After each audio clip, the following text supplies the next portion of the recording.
말씀의 제목은 하나님께서 나를 도울 때, 그런 제목입니다. 하나님께서 나를 도울 때, 이 제목을 가지고 하나님의 말씀 전가하도록 하겠습니다.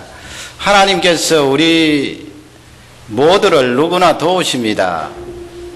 특별히 자기 자신이 자기를 생각할 때 하나님께서 나를 도우신다, 이 믿음은 놓치지 말아야 될 것입니다. 그러면 하나님께서 왜 나를 도우시나요? 도우시는데 공연히 도우실 리는 없을 거예요. 분명히 목적이 있어서 나를 도우시는데, 2절 말씀에 보면은 그 목적을 우리가 잘 알 수가 있습니다. 그 목적 두 가지인데요. 2절 말씀에 보면 그런 말씀이 있잖아요. 내게 복을 주겠다, 복을 주신다고 그렇게 말씀했는데요. 복 준다는 말씀은 하나님이 우리에게 복을 주시면 우리는 사는 길이 열립니다. 생명이 있지요. 하나님께서 우리를 인도하시는 목적은 나를 살리기 위해서입니다. 나에게 생명을 주시기 위해서입니다. 또 2절 뒷부분에 보면은 네가 복의 근원이 되겠다, 그런 말씀을 하시는데요. 이 말씀은 사명입니다. 아브라함이 하나님께 생명을 얻고 그 다음에는 나아가서 아브라함이 그 사명을 감당할 때 네가 너의 후손들을 통하여 다 인류가 복을 받을 것이다. 너는 복의 근원이 될 것이다.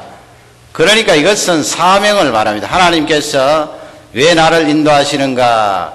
나에게 사명을 주셔서 그 사명대로 일을 시키시기 위해서 나를 인도하세요. 그러니까 이 두 가지 다는 우리 사람들에게 얼마나 큰 축복이에요.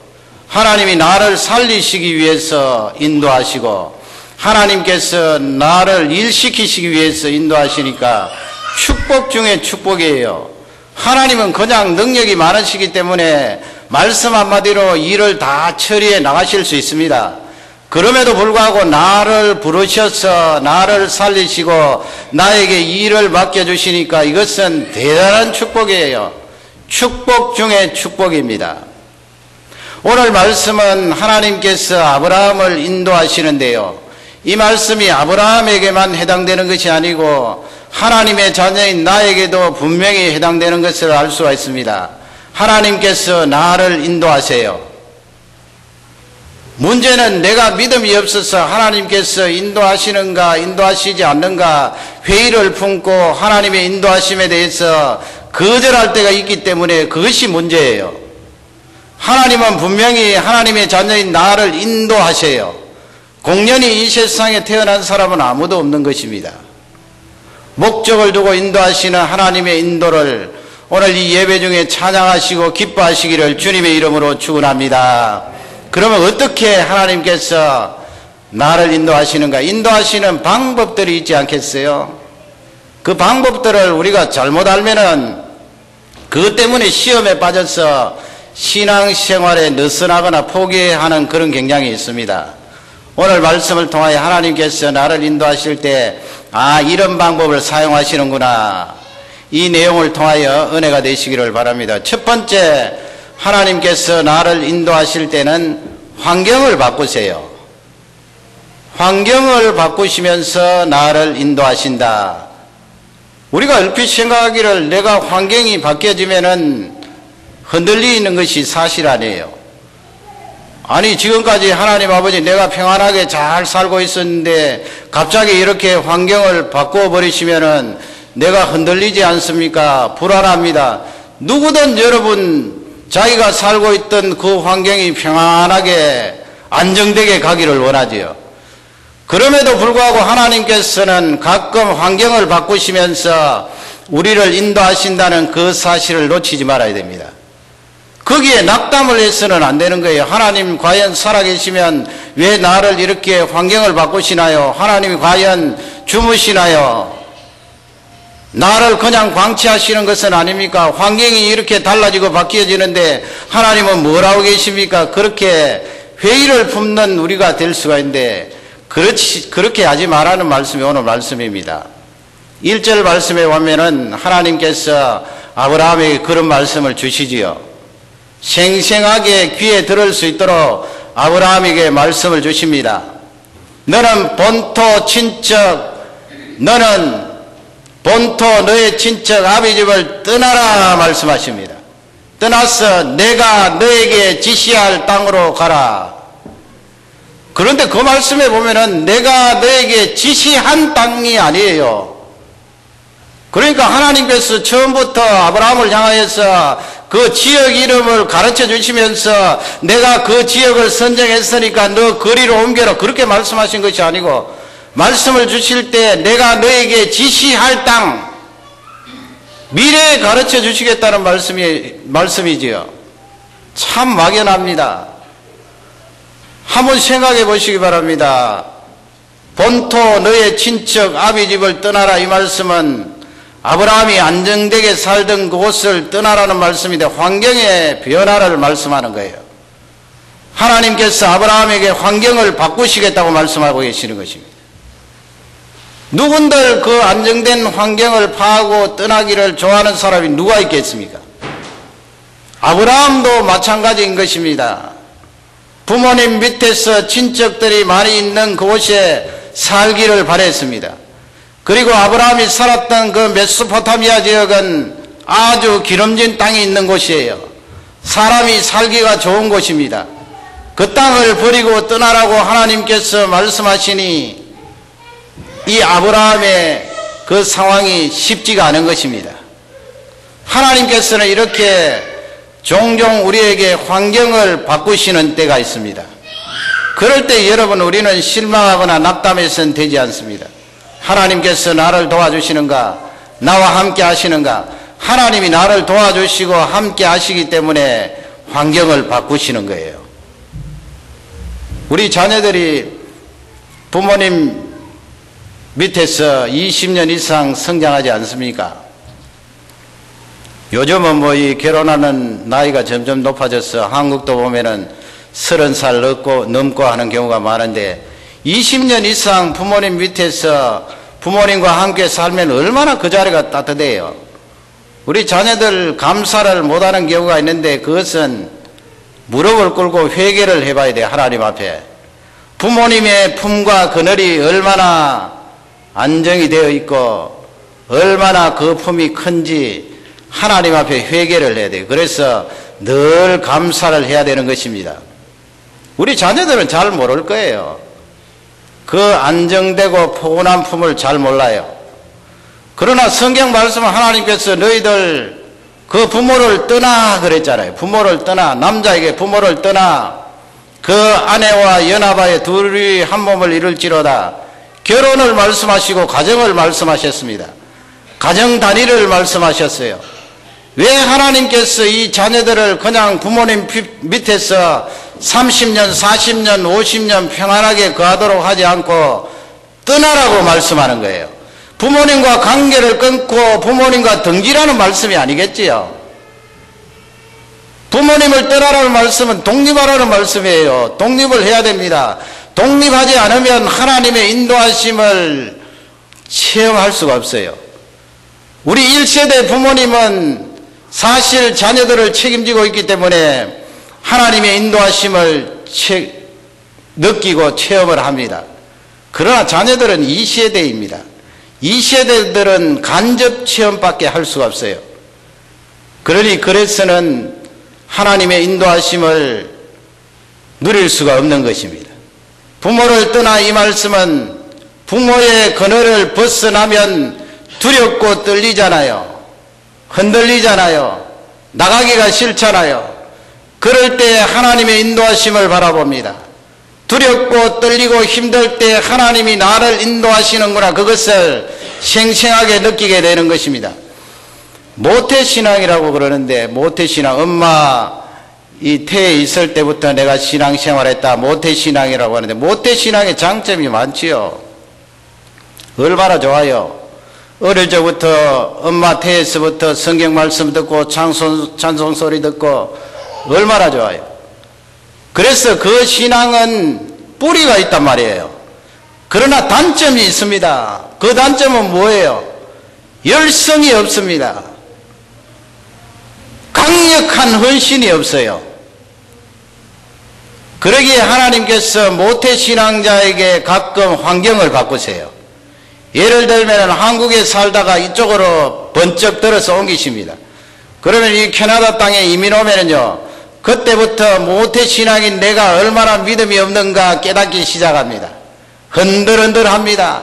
하나님이 과연 나와 함께 하시는가? 하나님이 나를 도우시는가? 내 신앙 가지고 있는 뿌리째까지 흔들흔들거려요. 그럴 때 무엇을 느낍니까? 나는 참으로 보잘것없는 존재이구나. 믿음이 너무나 없구나. 엄마 뱃 속에서부터 신앙을 가졌다고 하는 자가 이렇게 믿음이 없는가? 그때부터 이제 하나님의 인도하심을 기다리고 사모하는 거예요. 그때부터 본격적으로 하나님의 인도하심을 체험하고 예배 중에 임하는 태도가 달라지는 것입니다. 하나님을 바라보는 시각이 달라지는 것입니다. 아브라함을 생각해 보세요. 아브라함의 가문은 우상을 만들어 팔았던 가문이에요. 하나님이 싫어하시거든요. 이 우주를 만드신 하나님께서 하나님 외에 다른 어떤 것을 섬기는 것을 싫어하세요. 그것도 하나님이 만들어 놓으신 이 세상에 있는 돌이나 나무나 산이나 아니면 하나님이 만드신 태양이나 달을 보고 절을 하고 섬기면 얼마나 하나님께서 기가 막히겠어요. 더욱이 이 우상이라는 것은 하나님이 만드신 바위나 돌을 가지고 나무를 가지고 사람이 정지를 하고 망치질을 해서 깎아 만든 것 아니에요. 이 사람들이 깎아 만든 그 우상을 신이라고 넙죽넙죽 절하니까 하나님이 싫어하세요. 너무너무 싫어하세요. 사람이 어리석지요. 아브라함의 아버지 아브라함의 그 가게는 이 우상을 만들어 파는 장사를 했습니다. 하나님께서 그 상황에서 아브라함을 살려내실 수도 있지요. 그 상황에서 사명을 줄 수도 있습니다. 그러나 우리 하나님은 그런 방법을 사용하지 않으세요. 아브라함의 환경을 바꾸십니다. 우상장사 가문에서 떠나게 할 수 있는 방법은 사는 근거지를 옮기는 것입니다. 그래서 아브라함을 번쩍 들어서 가나안 땅으로 이주시키신 것입니다. 환경의 변화입니다. 환경을 바꾸는 것입니다. 환경이 바꾸어질 때 하나님 나를 도우십니까? 나를 사랑하십니까? 원망하라는 장이 아닌 것입니다. 하나님이 나에게 그 환경을 바꾸실 때 내가 너를 인도한다는 강력한 메시지입니다. 오늘 이 말씀을 통하여 내 환경이 바꾸어질 때 하나님의 인도하심을 넉넉하게 체험하시기를 주님의 이름으로 축원합니다. 두 번째는 무엇인가요? 하나님께서 나를 인도하실 때 예배의 자리로 막 몰아넣으세요. 제가 몰아넣는다는 표현을 쓰는데 사실 맞아요. 여러분, 예배를 안 드리면 하나님이 가만히 두실 것 같습니까? 예배 안 드리면 그건 죽는 길이거든요. 예배 안 드리면 소망이 없습니다. 희망이 없습니다. 그러기에 이 자식을 하나님께서 살려야겠기에 예배의 자리로 막 몰아넣으세요. 예배의 자리에 들어가게 되면 하나님의 인도하심을 체험하게 됩니다. 예배는 나를 위하여 드리는 것 아닙니다. 7절 8절 말씀에 보면 틀림없이 거기에 성경은 기록을 하고 있습니다. 하나님께서 가나안 땅에 도착한 아브라함에게 약속을 하시잖아요. 내가 이 땅을 너희 후손들에게 주리라. 그러니까 아브라함이 하나님께서 말씀하신 그 말씀을 듣고 즉각적으로 반응한 것이 무엇인가 하면 아브라함이 여호와를 위하여 단을 쌓았다고 그랬습니다. 그 앞에 보면 자기에게 나타나신 여호와를 위하여 그렇게 7절에 되어 있습니다. 자기에게 나타나신 여호와를 위하여 단을 쌓았다. 단을 쌓았다는 말씀은 예배드렸다는 말씀이에요. 아브라함 자신을 위하여 예배드린 것이 아니고 하나님을 위하여 예배드렸습니다. 예배는 하나님을 위하여 예배드리는 것입니다. 오늘 예배드리러 가자, 예배드리러 가서 은혜 받자, 그 말씀이 틀린 말씀은 아니에요. 그러나 근본적으로 순서가 뒤바뀌었죠. 오늘 하나님을 찬양하고 노래하자, 예배드리자. 그 다음에 하나님께서 그 예배를 받으시고 나에게 복을 주시고 은혜를 주시는 것은 부수적인 것이지요. 첫 번째 해야 될 것은 아브라함처럼 내가 하나님을 위하여 예배드리리라. 그러므로 여러분, 이 예배는 하나님을 위하여 드리는 예배입니다. 내 한을 풀어놓는 것 아니에요. 내 고생 보따리를 풀어놓는 것 아니에요. 내 고생 보따리가 있고 한이 있음에도 불구하고 하나님을 위하여 예배드리는 것입니다. 하나님은 높습니다. 하나님은 나를 만드셨습니다. 하나님은 나의 위로자이십니다. 하나님은 나의 상담자이십니다. 이 세상에 사람이 나를 상담해 줄지 몰라도 그 상담은 제한이 있습니다.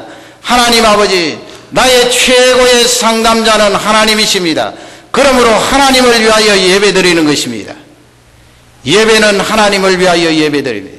8절 말씀에 가면은 역시 동일한 내용으로 나오는데요.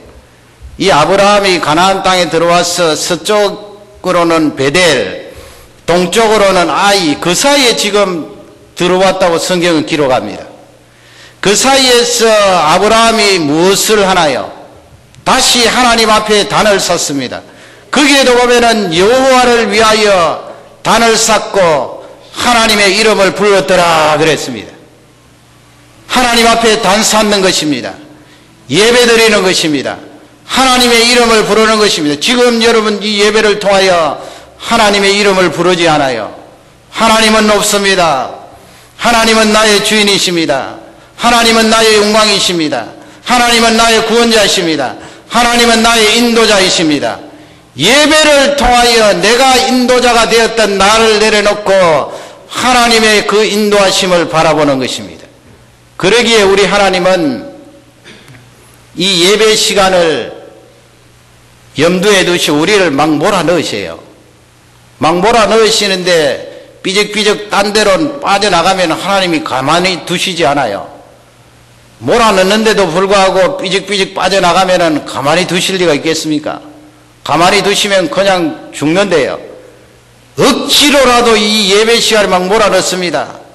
요즘은 뭐 인터넷이 너무나 발달이 되어서 그냥 집안에서도 예배 드릴 수 있잖아요. 뭐 그냥 누르면은 클릭만 하면은 몇 분 하지 않아도 예배 실황이 나오고 설교가 나오고 예배 드리는 그 현장에 들어갈 수가 있는데 굳이 뭐 그 멀리 장소까지 갈 필요가 있나? 그 시간 구애받을 필요 없고 내가 편한 대로 하나님 앞에 예배 드리리라. 특별한 상황이 아니면 병원에 입원했거나 아니면 가정에 어려운 일이 있거나 상을 당했거나 그런 일이 아니면은 여러분 예배는 지정된 장소에 나와야 됩니다. 그것이 정성이에요. 나를 위해서가 아닙니다. 인터넷 보고 예배 드리라 그것은 자기 편할 대로 해석하는 거고요. 예배는 하나님을 위해서 드리는 것입니다. 그러기에 장소가 있지 않아요. 정해진 장소.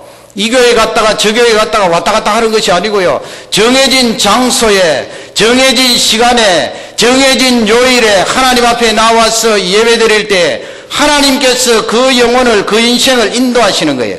그러니까 이 예배 중에 예배를 잘 드리다가 보면 하나님의 인도를 느껴요.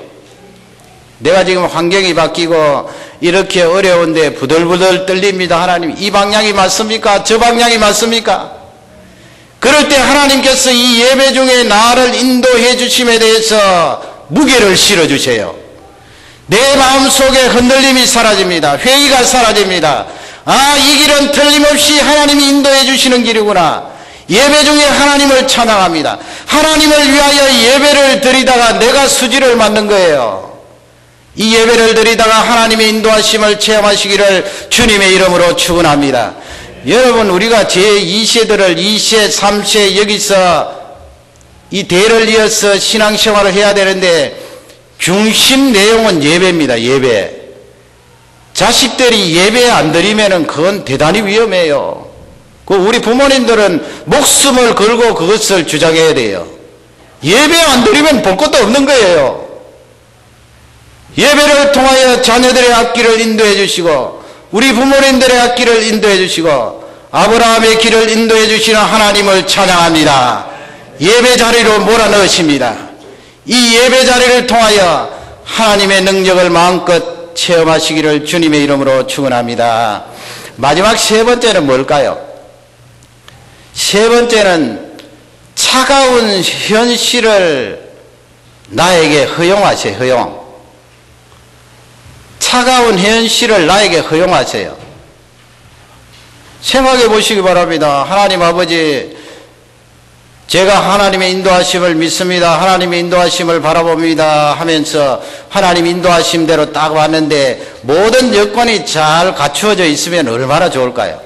할렐루야. 하나님이 인도해 주셔서 모든 조건이 갖춰져 있구나. 역시 하나님은 살아계셔.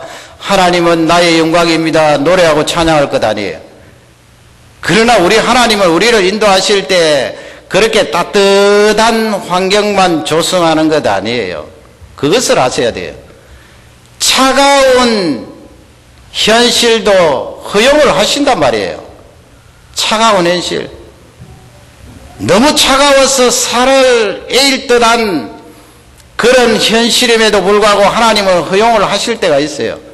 그것을 두고 하나님이 없니 있니 그러면 그건 곤란하죠. 하나님이 나를 살리기 위해서 사명을 감당토록 하시기 위해서 차가운 현실도 허용하시는데 그 회의를 느끼고 하나님 없습니다 돌았으면 하나님께서 어찌할 바를 모르는 것입니다. 6절 말씀에 가면은 아브라함이 가나안 땅에 들어왔을 때 그 가나안 땅의 상황을 설명하잖아요.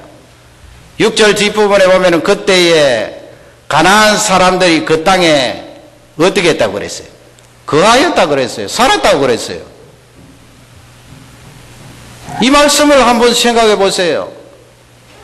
아브라함이 하나님의 말씀에 따라 그분이 바꿔주신 환경에 따라 순종하고 한 500km 이상 여러 해가 걸려서 가족들을 이끌고 가나안 땅에 도착했는데 가나안 땅에 도착해 보니까 빈 땅이 아니에요. 빈 땅.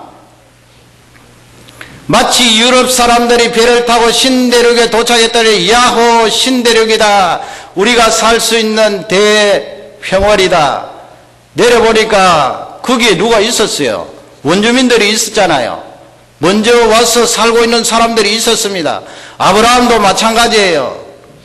하나님께서 빈 땅을 마련해 놓고 이 빈 땅 너희 후손들에게 주겠다 약속하신 것 아니에요. 그 땅에는 우글부글 사람들이 살고 있었어요. 이건 뭘 말하는 거예요? 경쟁을 말하는 게 경쟁. 하나님 아버지 하나님 백성들을 인도해 주시고 하나님 백성들을 이끌어 주셨는데 그 인도 따라왔더니 여러분 우리 하나님 백성들이 이 사회 속에 들어가서 경쟁 상대가 없으면 얼마나 좋을까요?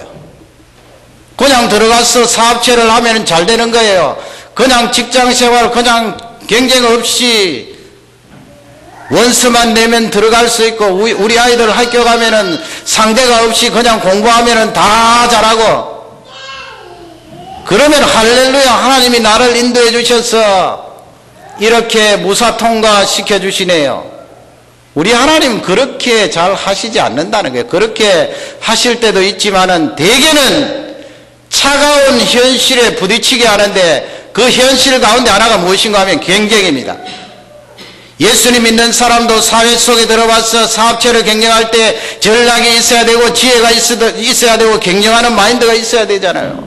리더십이 있어야 되잖아요. 우리 자녀들 학교 가면은 그냥 가만히 있으면 공부를 잘하게 되나요? 리더십을 가만히 있으면 배우나요? 그 학교에 가서 무언가 리더자가 되려면 거기 속에 뚫고 들어가고 사람 관계를 배우고 거기서 지혜를 얻고 하나님께 기도하여서 경쟁을 뚫고 나가야 되는데 말이죠. 그게 차갑다는 거예요. 그게 차갑다는 거예요. 엄마 아빠 이 학교에 가니까 그 차가운 현실이 너무나 무거워 너무나 차가워 공부하기 힘들어 그렇게 나오는 것 아니에요. 하나님이 하나님이 살아계셔서 나를 인도해 주시고 도와주시면 왜 그렇게 현실이 차가울까요? 부모님에게 말할 수가 있습니다. 그러나 하나님은 허용하시는 거예요. 10절 말씀에 가면은 그런 말씀이 있어요. 아브라함이 이제 이 베델과 아이 사이에 거하는데 마침 그때 무엇이 들어왔어요? 기근이 있었다고 그래요. 기근이. 가뜩이나 비가 적게 오는 지역에 기근이 들어 비가 오지 않으니까 뭐 곡식이 될 리가 없어요. 먹을 것이 없어요. 그래서 이 아브라함이 가족들을 이끌고 남방으로 이집트 땅으로 살려고 옮기잖아요. 하반절 말씀에 보면은 기근이 심하였다 그랬어요. 기근이 심하였다 말씀은 먹고 살 것이 없다는 거예요. 그러니 요새식으로 바꾸면 입에 풀칠하기 어렵다는 거예요. 여러분 이 이민 와서 먹고 살기 어려우시잖아요. 경제적인 문제에 부딪히면 다 과당 넘어지는 거예요. 뭐 하나님이고 뭐고 내가 먹고 살아야 되지. 우리 성도님들은 그렇지 않지만 그렇게 생각하는 분들이 많잖아요. 돈 문제에 걸리면 벌벌 떨게 되는 것입니다. 경제가 어려워지고 먹고 살기 힘들어지면 하나님이 과연 나를 인도하시나, 하나님이 나를 도우시나. 그러나 아브라함에게 허용하신 거예요. 뭐 기근이 많이 들어서 뭘 먹고 삽니까? 뭐 비가 안 오면은 양떼들을 어떻게 먹여 살리고요. 풀이 없는데요. 그 아브라함이 기가 막히는 거예요. 하나님 아버지 나를 인도하시고 나를 보내주시고 하나님 말씀 따라 인도 따라 왔는데 왜 이렇게 먹을 것이 없습니까? 우리나 아브라함이나 뭐 별다를 바가 어디 있어요. 먹고 살 것이 없는데요. 그럼에도 불구하고 하나님께서는 그 차가운 현실을 우리에게 허용하십니다. 굶어 죽으라고 허용하십니까? 망하라고 허용하십니까? 아니에요. 절대로 하나님 백성을 굶어 죽게 하시거나 망하게 하시지 않는답니다. 이렇게 세워주시는 하나님을 찬양합니다. 먹여 살리시는 하나님을 찬양합니다. 먹여 살리세요. 제가 먹여 살리시는 하나님을 찬양합니다 할 때 아멘 한번 해보세요. 가슴에 안 와닿는 모양이지요. 먹여 살리시는 하나님을 찬양합니다. 먹여 살리세요. 내 믿음이 없어서 내 영혼이 갈아여서 그렇지 왜 육신이 굶어 죽는단 말입니까? 하나님이 인도해 주시고 우리를 그렇게 책임지지 않으실 분이 아니에요. 그분은 우리의 길을 인도하시고 우리를 책임져 주세요. 기근이 오지만은 굶어 죽게 하시지 않는 분이 하나님이세요.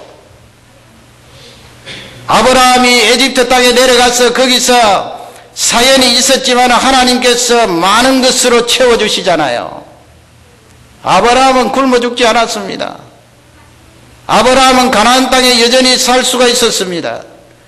실제 말씀대로 나중에 그는 믿음의 조상이 되었습니다. 복의 근원이 되었습니다.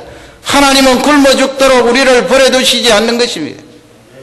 차가운 현실임에도 불구하고 하나님의 손길이 있는 것입니다. 이것이 하나님의 섭리예요. 요즘 우리 예수님 믿는 사람들이 너무 이 용기가 없어요. 변화되는 환경에 더욱이 이 경쟁에 눌려서 부들부들 떨고 이 돈 문제 경제적으로 어렵게 되면 막 맥을 못 쳐요. 부들부들 떨어요. 마치 온실에서 그냥 방금 나온 연한 순처럼 말이죠. 부들부들 떨어요. 하나님께서 그런 우리에게 이 12장 말씀을 통하여 강력하게 도전하십니다. 부들부들 떨지 말라는 거예요. 왜 그렇게 하나님 없는 사람들처럼 부들부들 떠느냐는 것입니다. 굶어 죽지 않는다는 것입니다. 박진영이라는 사람이 있습니다. 진영이라는 이름이 나오니까 뭐 얼마 전에 그 남매간에 죽은 그 진영이 아니에요. 이분은 죽을 상황인데도 죽지 않고 살아남아서 용기 있게 살아가는 박진영이라는 분이 있어요. 이분은 고2 때 이 수영을 하다가 다이빙을 해요. 학생 높은 데서 다이빙을 하다가 그 수영장이 안전한 줄을 알았더니면 다이빙을 잘못했겠죠. 내려오다가 이 머리가 부딪혀서 목을 다쳤어요. 목을 다치니까 고2 때 이 목 아랫부분은 쓸 수가 없는 거예요. 움직일 수가 없는 거예요. 기가 막힐 노릇이죠. 그래서 이 목 아랫부분에 움직일 수 있는 부위는 이 왼손의 새끼손가락, 그리고 오른손에 이 직배손가락 하나, 손가락 2개 딱 남은 거예요. 다른 데는 달려있기는 있지만은 움직일 수가 없는 거지. 그러면 어떻게 살겠어요? 그 차가운 현실이 얼음이 되어서 그를 짓누르지 않겠어요? 이 손가락도 뭐 한쪽에 뭐 이 찝을 수 있는 2 손가락이라도 있으면 좋겠는데 양손에 이 하나씩만, 그것도 뭐 집게손가락, 새끼손가락 쓸 수 있으니까 이 새끼손가락을 가지고 뭘 한단 말입니까? 뭘 한단 말이에요? 그런데 놀라운 것은 이 학생이 거기에 용기 잃고 절망과 좌절 속에 살았지만은 자기 목숨을 스스로 끊으려고 했지만은 이 친구는 손가락 2개 뿌리니까 죽으려고 해도 죽을 수가 없는 거예요. 몇 해 전에 통계를 보니까 한국에서 1년에 죽는 숫자가 13,500명인가, 하루에 36명. 많은 사람이 스스로 목숨을 끊어버리잖아요. 그러나 알고 보면은 그렇게 죽지 않아도 굶어 죽지 않고 살 길이 있는데 그렇게 목숨을 끊어버려요. 이 친구는 이제 용기를 얻었는데 어디서 용기를 얻었는가 하면 자기도 휠체어를 타고 다녀야 되니까 옆에 있는 자기자를 보니까 휠체어를 타고도 그렇게 밝은 얼굴로 용기 있게 살아가더라는 거예요. 자기가 차가운 현실을 느꼈지만은 저 친구는 더 차가운 현실 속에 저렇게 살아가는데 나인들 못 살아가랴. 그래서 용기를 얻고 열심히 노력하는데 세무대학에 들어갔다고요.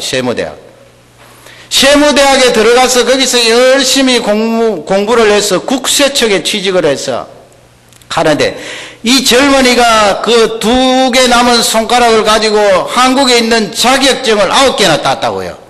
그 가운데 보면은요, 컴퓨터 2급 기사. 여러분, 컴퓨터는 키보드나 마우스를 가지고 움직여야 되는데 어떻게 이 손가락 이게 2개를 가지고 어떻게 움직이나요? 그거 불가능한 거예요.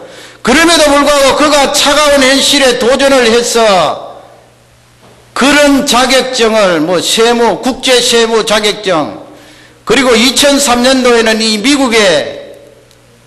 미국의 뭐예요? 공인회계사 면허증을 땄다고요. 그리고 이 젊은이는 영어 2급 자격증도 있고. 놀랄 사람 아니에요. 우리 예수님 믿는 사람은 너무 용기가 없는 것 같아요. 그냥 경제가 흔들리면 부들부들 떱니다. 경쟁이 조금만 치열하면 나 거기에 못 들어가겠다. 왜 못 들어가요? 하나님이 인도해 주시고 하나님이 나를 보살펴 주시고 하나님이 나를 이끄시는데 왜 못 들어가요? 들어가서 부딪히면 되는 것입니다. 너는 내 것이라 내가 너를 지명하여 불렀나니 야곱아 이스라엘아 두려워하지 말라 벌벌 떨지 말라. 무디라는 분이 오래전의 분입니다만 그분이 이렇게 말씀하셨어요. 너 자신의 인도함을 믿느냐? 그러면 곧 크게 실망할 것이다. 너의 친구가 너를 인도할 때 그 친구의 인도함을 믿느냐? 따라가느냐? 그러나 그 친구는 얼마 있지 않으면 죽을 것이다. 죽지 않으면 그 친구는 등을 돌릴 것이다. 세 번째, 너가 가지고 있는 힘, 권력을 믿고 따르느냐? 그 인도하심을 따라가느냐? 그러면 틀림없이 너를 반대하는 자가 그 힘을 뒤집어 엎을 것이다. 하나님의 인도하심을 따라가면 금생과 내생에 후회함이 없을 것이다. 결론을 지었습니다. 하나님의 인도하심 속에는 생명이 있습니다. 사는 길이 있습니다. 하나님의 인도하심 속에는 사명, 일을 주십니다. 일이 있는 사람은 행복합니다. 사명이 있는 사람은 공부를 열심히 합니다. 사명이 있는 사람은 다른 사람에게 영향을 미칩니다. 오늘 이 말씀이 우리에게 축복이 되기를 주님의 이름으로 축원합니다. 다 같이 우리 기도하겠습니다. 말씀을 생각하면서 우리 세 가지로 간절히 기도합니다. 하나님 아버지,